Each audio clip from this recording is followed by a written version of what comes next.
Sexta-feira da segunda semana da Páscoa. Eu sou o Padre Pedro Paulo e começamos mais um programa, a Bíblia no Mundo de Hoje.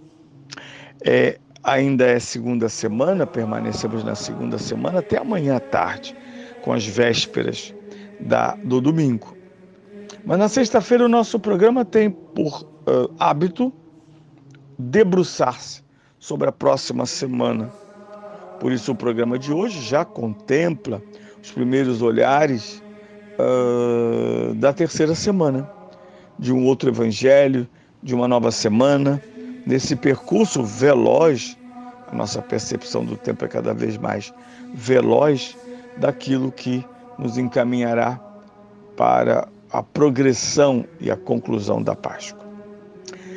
No centro da liturgia da palavra desse próximo domingo, o terceiro da Páscoa, está o Evangelho de São Lucas, capítulo 24, versículos 13 a 35. 2 discípulos iam a caminho de uma povoação chamada Emaús, que ficava a 60 estádios de Jerusalém, conversando entre si sobre tudo o que tinha sucedido. Enquanto falavam e discutiam, Jesus aproximou-se deles e pôs-se com eles a caminho. Mas os seus olhos estavam impedidos de o reconhecerem. Ele perguntou-lhes: que palavras são essas que trocais entre vós pelo caminho? Pararam entristecidos e um deles, chamado Cleofas, respondeu: Tu és o único habitante de Jerusalém a ignorar o que lá se passou esses dias? E ele perguntou: o que foi? Responderam-lhe: o que se refere a Jesus de Nazaré, profeta poderoso em obras e palavras, diante de Deus e de todo o povo. E como os príncipes dos sacerdotes e os nossos chefes o entregaram para ser condenado à morte e crucificado. Nós esperávamos que fosse ele quem havia de libertar Israel. Mas afinal, já é o terceiro dia depois que tudo isso aconteceu. É verdade que algumas mulheres do nosso grupo nos sobressaltaram, foram de madrugada ao túmulo, não encontraram o cadáver de Jesus e vieram dizer que lhes tinham aparecido uns anjos a anunciar que ele estava vivo. Mas a ele não o viram. Jesus então disse-lhes: homens sem inteligência e lentos de espírito para acreditar em tudo que os profetas anunciaram. Não tinha o Messias de sofrer tudo isso para entrar em sua glória? Depois, começando por Moisés e passando por todos os profetas, explicou-lhes em todas as escrituras o que lhe dizia a respeito. Ao chegarem perto da povoação para onde iam, Jesus fez menção de ir adiante. Mas eles o convenceram a ficar, dizendo: Ficai conosco, Senhor, porque o dia está a terminar e vem caindo a noite. Jesus entrou e permaneceu com eles.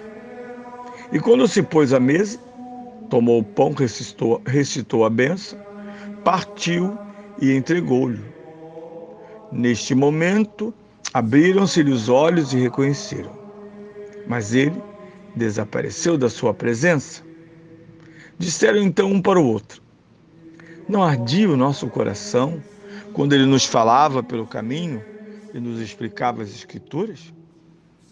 Partiram imediatamente de regresso a Jerusalém e encontraram os 11 e os que estavam com ele, que diziam: na verdade, o Senhor ressuscitou e apareceu a Simão. E eles contaram o que tinha acontecido no caminho e como o tinham reconhecido ao partir do pão. Uma longa unidade, mas deliciosa. Um emocionante relato das primeiras horas da ressurreição. 2 discípulos, não 2 apóstolos, vamos ficar claro, para os protestantes, só há discípulos, discípulos e discípulas. Não, não. Há apóstolos e há discípulos. São círculos diferentes. O círculo principal, que funda a natureza da igreja, são os 12 apóstolos.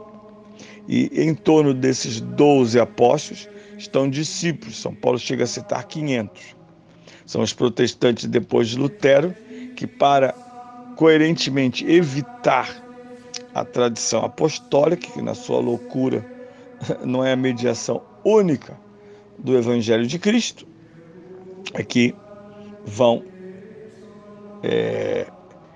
denominar todos de discípulos. É bem verdade que no marketing protestante temos até apóstolas aceitas, agora que tem apóstolas, bispas e tantas outras coisas. E bispos, Macedo, por exemplo, se autodenomina bispo. Mas nós sabemos que só há bispos aqueles que foram ordenados pelos apóstolos, numa sucessão apostólica contínua e permanente até que ele volte. Bem, 2 homens estão fazendo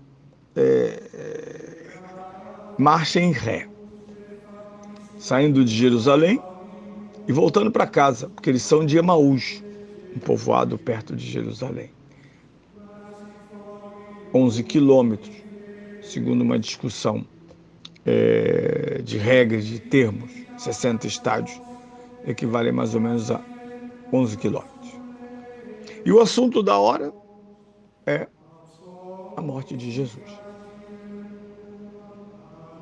Inclusive, há um juízo quando Jesus... Bem, vamos devagar. Então, eles estão discutindo a morte de Jesus. Aí ocorre a beleza da Páscoa. Jesus se põe a caminhar com eles sem ser reconhecido. Assim como se entrou no cenáculo fechado, ele está entrando na vida daqueles homens, através do seu corpo glorioso. Por isso não será reconhecido imediatamente, mas está ali. E a sua presença, confessarão os 2 discípulos, aquece o coração. Muito bem, Jesus provoca uma longa conversa com eles pelo caminho. Que palavras são essas que trocais entre vós? Mas voltando um pouco adiante, no regime sacramental, vemos pão e reconhecemos Jesus. Veremos no fim deste evangelho. Jesus os provoca, porque as perguntas são provocações. Do que falais? E o evangelista diz tristes. Primeiro são desaforados. Cleofas, que tem nome, é desaforado. Olha, nossa, você não tem Facebook, meu filho? Não tem Instagram?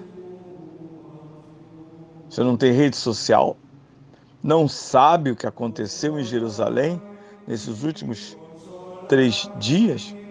Foi o grande tema, todas as manchetes orais de Jerusalém, ativadas, excitadas, porque o profeta, assim eles entendem, de Nazaré, homem de milagres, de palavras sábias, homem justo, foi crucificado. Vamos devagar. Primeiramente, eles descrevem, porque Jesus quer que eles exprimam, como Madalena.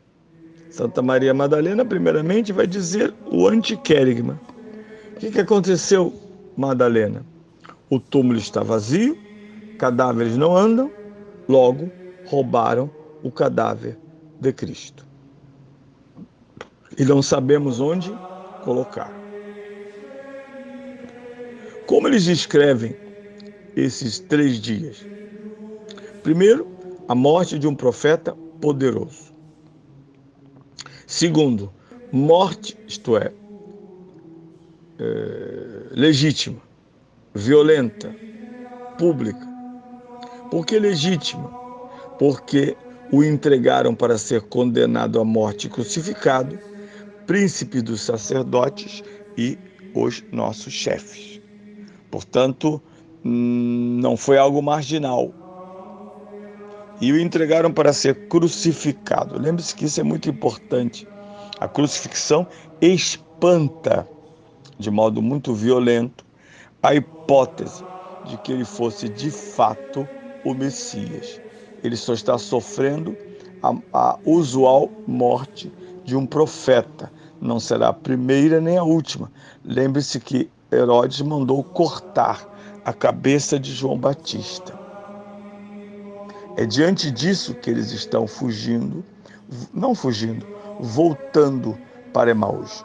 Retomemos a nossa vida, porque, como eles dizem, assim terminam, nós pensávamos que seria ele a redimir Israel. Mas essa fala ainda se prolonga e nós as apreciaremos, essas falas e este antiquérigma, na segunda-feira.